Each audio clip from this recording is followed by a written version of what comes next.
Good morning, everyone. Lovely to see you, those in the room. Welcome, those online. Lovely to see you. My news of the week, I got my second jab. Now, I'm not that old, it's just our GP surgery is ahead of the curve. Just we settle that one. I had the AstraZeneca one. I had less effect this time than the first one. So my encouragement, when you get the invite, just say yes.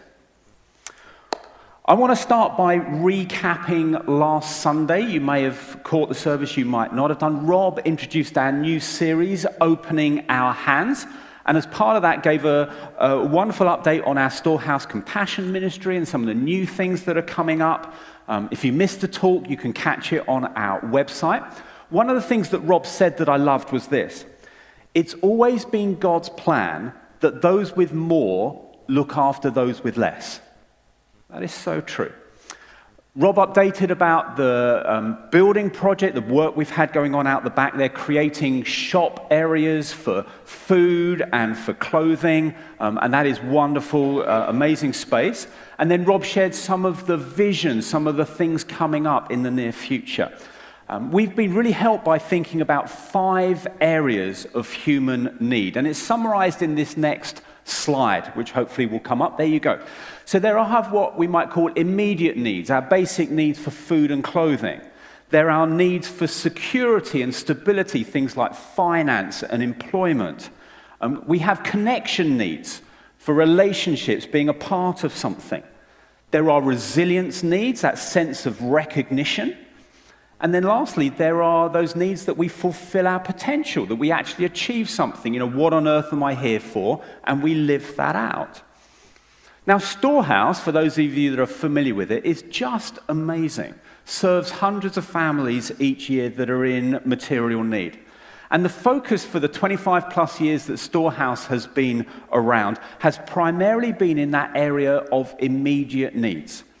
Food and clothing. Done some other things from time to time, but we really sense the Lord inviting us now to take the next strategic step as a church, pressing into another area of these human needs, those of security and stability. And so what we feel the Lord prompting us to do is to establish a compassion center. And in the first instance, a debt support center and a job club. Now, these things have always been needs, haven't they? Needs for employment, needs for dealing with money and finance, but it is especially going to be true as we come out of the COVID pandemic. In my view, the financial and employment hit, we're going to feel that in the autumn. And so we need to get ready for that. Now, in the background, lots of things have been going on. There's been some people on our team exploring options, for example, with organizations like CAP, and Community Money Advice. And we've had some really good conversations with another local church and may well partner with them. So what we really need right now is people like you, and you, and you, and you. People like us. People with a heart to walk alongside someone as they get information together that will go to a debt advisor, helping them on that journey, walking alongside them. Helping people to apply for jobs, getting applications together, writing a CV, interview skills. And so you don't need to be fully trained. Training will be given, but you may have picked up some of those skills along the line. Or you may just have some heart in this area. You may have some time. You may just have some compassion. So if that's you, the next step is come along and find out more. Jump on a Zoom call in a couple of weeks' time with myself and Rob. There are 2 opportunities, Tuesday the 4th of May at 7:30 in the evening, or Wednesday the 5th of May at 11 o'clock in the morning. So a link is going to go up for those online, and you can click on that and register. For those on site this morning, there is a clipboard on a table at the back. You can simply just write your name down there. There is no commitment, just come and explore. So if that's for you, you feel like the Lord's stirring you, come and join us. What we're going to do this morning is look at what I think is a stunning story that you find in Mark's Gospel of someone who opened their hands. So if you have a Bible, do you want to turn to Mark chapter 12? It's a well-known story about a widow who had 2 copper coins. So I'm going to read verses 41 to 44 of Mark chapter 12. Jesus sat down opposite the place where the offerings were put and watched the crowd putting their money into the temple treasury. Many rich people threw in large amounts, but a poor widow came and put in 2 very small copper coins, worth only a fraction of a penny. Calling his disciples to him, Jesus said, "Truly I tell you, this poor widow has put more into the treasury than all the others. They all gave out of their wealth, but she, out of her poverty, put in everything, all she had to live on." Stunning, isn't it? Stunning. I want to share 3 things about generosity, and they all start with the letter S. Hopefully it helps us remember them. You might want to take some notes. First thing, generosity, living with open hands, is seen. It is seen. Have you noticed that Jesus is always very intentional? He did things on purpose. He could have grabbed any seat in the temple that day, but he grabbed the one right next to the giving table so he could see what was going on. And he watches. And what he sees is this widow come in, and he sees her generosity. And then what he does, he calls to the 12 and says, "Come and have a look." So people that say, "Oh, we should, not even let the bookkeeper know what we're giving and keep it." No, that's a misunderstanding of another text in the Gospel. Jesus he says to us, "Come and have a look. You need to see what's going on right now." Rob shared a wonderful story from the book of Leviticus last week in the Old Testament, some of the laws given to the people of Israel. And one of them was, don't harvest to the very edges of your field. Leave that for the poor so they can go and harvest. And so what that meant is that someone's generosity could be seen by other people. In other words, how much of your field you left unharvested. The point is simply that our generosity is seen by God and by those around us. Our generosity as a church is seen by God and by the community around us. So what did Jesus see? Well, he saw some rich people coming in and probably putting like a big bag of money on the temple treasury. That's how I imagine it, just kind of quite showy. And he saw that. And then he saw this poor widow coming in with 2 copper coins. And these were the smallest coins in Judea at the time. So it's a penny. And the Message version of the Bible puts Jesus' words this way. The truth is that this poor widow gave more to the collection than all the others put together. So immediately, it's not a financial thing, is it? Because clearly it wasn't economically as much as the others. Put in more than all the others put together. All the others gave what they'll never miss. She gave extravagantly what she couldn't afford. She gave her all. So the second thing I want to share about generosity is that it is about sacrifice, not size. Sacrifice, not size. So if we think about that, the example of money, because that's what Jesus is using here, if we give to the church that we're a part of out of the spare change in our pocket, the chances are we won't miss it. It's like, do you remember the times when you used to go into a restaurant and you'd leave some money at the end, like a tip on the table? That's like God tipping. And that's not what's going on here. Generosity comes with a cost. You'll have heard of the author C.S. Lewis. Nod to me. Type in the chat. Yes, I've heard of C.S. Lewis, Lion and the Witch and the Wardrobe, those kind of books. But he wrote a whole lot of other stuff as well. One of the things he wrote was this. There ought to be things we should like to do and cannot because our charitable expenditure excludes them. That's sacrifice. See, when I read this story, the widow's action is stunning, isn't it? She gives everything. And that leads on to the third thing I want to share, that generosity, opening our hands, has a starting point. The starting point is this. Everything belongs to God. Our time, our energy, our resources, our money, everything belongs to God. So what that means is that we actually have nothing. We actually have nothing. And so we need to trust someone, don't we, to look after us. If you've got nothing, you need to find someone to look after you. So the question is who are you going to trust? Who are you going to trust? Well, this widow in this story, she has no husband, no social security, she's highly vulnerable, and her action of taking these 2 copper coins and putting them in the treasury says this: God, I trust you. God, I'm trusting you to look after me. And so that's the starting point. Everything we have is his, and we choose to trust him. So here's a couple of other questions, really important questions that I believe we should then ask. What does the Lord put in my hands? And what am I going to do with it? 2 questions. What does the Lord put in my hands, and what am I going to do with it? Our time, our energy, our dreams, our resources, our money. What does the Lord put in my hands, and what am I going to do with it? So I'm going to think about money, use that as an example, for a couple of reasons. Firstly, because what we're able to do as a church is made possible by giving. Now, we've shared this over the last couple of months. Our income as a church is down around 15 to 20% compared to what it was before the pandemic. And let me say just here, incredibly grateful to the many, many people who have continued to give regularly through what has been an incredibly tough year.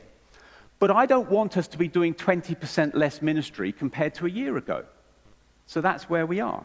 But that's one reason. The second reason, and actually a bigger reason, is this. Is because what we do with what the Lord has put in our hands in terms of finances is so important to discipleship. You'll have heard of a guy called Billy Graham, incredible evangelist. He said this: if a person gets their attitude towards money straight, it will help straighten out almost every other area in their life. And I found that to be true. If we get this straightened out, it will straighten out so much of the rest of our lives. So again, back to these 2 questions that I'm asking this morning. Firstly, what does the Lord put in your hands? What does he put in our hands? In other words, what's my income? What's my salary? What's my pension? What's my business earnings? What does the Lord put into my hands? And the second question, what am I going to do with it? Well, if you're a follower of Jesus and you've got that question, the next question you should ask is, well, what does the Bible say? What does the Bible say? Well, in summary, the Bible says this: give to God first, out of the first of what you have, at the beginning of the month, not at the end of the month if you've got anything left over. Give to him first. Give to the local church that you are a part of, not one that you used to be a part of. Give to the one that you're a part of now. And so we give first, and then we spend, and then if we can, we may save something. So give to God first. Next question, how much? How much? Well, 1 Corinthians chapter 16 and verse 2, the Apostle Paul says that we should give at the start of each week, in other words, be regular in our giving. And then he says, give in keeping with your income. In other words, in proportion to what you're getting in. So that raises another question. Have you seen there's a thread here? There's a series of questions. The next question is, well, okay, what proportion? What percentage? What does the Bible say about that? Well, the Old Testament talks a lot about the practice of tithing, giving a 10th part, literally 10%. The New Testament barely mentions tithing. Why would that be? Well, here's a couple of reasons. The first reason is that the New Testament is primarily written to Jewish people, and for them, this was a sorted out issue. Pretty much every Jewish person would be tithing already, so it was like a non-issue. So the New Testament is pretty silent on it. But the bigger reason, I believe, is this. One of the things that tithing can do is create an artificial ceiling. In other words, when we get to giving away 10% of what the Lord has put in our hands, we can think, I've done it. I've made it. Tick. It's an artificial ceiling. But the story that we've read in Mark and in the Message translation, Jesus says that the rich people gave what they'll never miss. You know, for some people, a tithe isn't missed. If you're a Premier League footballer and you're not well paid, so you're only on £100,000 a week, okay, so you're one of the low ones. If you tithe, you give £10,000 a week. That leaves you 90 grand to live on. Do you think that person would miss 10 grand? Do you see the way that it can set an artificial ceiling? And that's why I think the New Testament is silent, because it talks about generosity. Break through any kind of ceilings. So let me tell you what Bethan and I do. We'll let you into some secrets of how we approach this. Each year, we estimate our income, what's in our hands. Now, that's relatively easy for us. We're salaried, and so we have a pretty good idea. But I know for self-employed people, it's a bit more of an estimate. What we then do is we prayerfully ask the Lord what proportion he wants us to give. And we've shared this before, and I'll share it again. Not that you think better of us. Please don't do that. If you do, I failed. But just hopefully that this would just be honest and hopefully encourage you. Over the last 5+ years, we've double tithed our income. We've tried to get through that ceiling. And so a calculation around giving is simply this. What does the Lord put in my hands? And prayerfully, what proportion is he asking me to give away? And then do that. It's pretty simple, isn't it? What does he put in my hands, and what am I going to do with it? How we do it? Well, we give by standing order, because that means that we're regular at the start of each month. It's the lowest cost for the church admin, and is also, I think, the most helpful way for discipleship. We give under gift aid, which means the church gets the tax back, and that increases our gift by 25%. So, here's my ask this morning. If you are part of this church, could I ask you today and over these next few days to review your giving? To check that that is in place, or to put something in place if you're part of our church. And what I'm talking about here is our regular giving to the life of Riverside Vineyard, not the over and above stuff, not the kind of like giving to Storehouse. That's wonderful that people have done that, but that is over and above giving. And let me just say, just so that you may not know this, the vast majority of the funding for our Storehouse Compassion Ministry comes through regular giving, not through the over and above stuff. It comes through regular giving.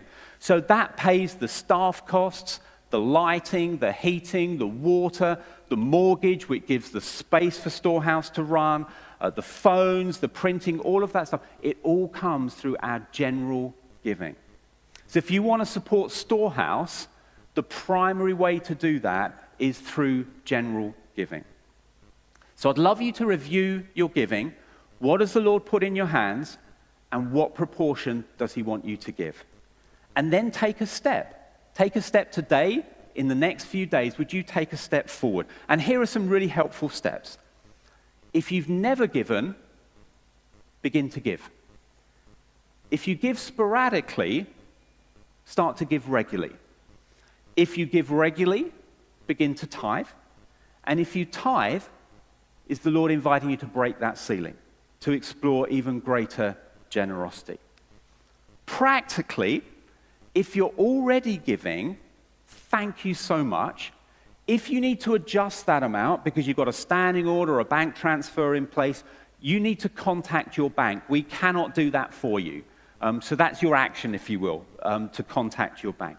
If you're not giving regularly, all you need is in the leaflet that is under your seats right now. So could you just humor me? Could you grab that leaflet and just wave it at me? Because I know someone came in to lay the leaflets out, and this will really encourage them to know that their job was well done. Wave that. Wonderful. That is the leaflet that you need if you want to start giving regularly, and it also has the information in there about giving under by gift aid. There is a fuller brochure on the giving tables at the side if you want to pick that up on the way out, but that is the one that you need. If there is a link going up where you can indicate that you want us to send you a copy of this, because I know that many people do not have printers at home. And so if you click that link and simply put in your name and details, we will send this form out to you in the post as soon as we can. You can get a bunch of it from our website as well, but we would really, it would be our pleasure to send that out to you. Okay, that's a whistle stop. I am out of time. So, I had some more great things to share, but I'm not going to. Because we want to pray, don't we? You know, the Lord has been speaking to us. He's been present with us this morning. And we're going to pray that he will continue to be at work in our lives, just helping us to respond really well to the things that he has been speaking to us.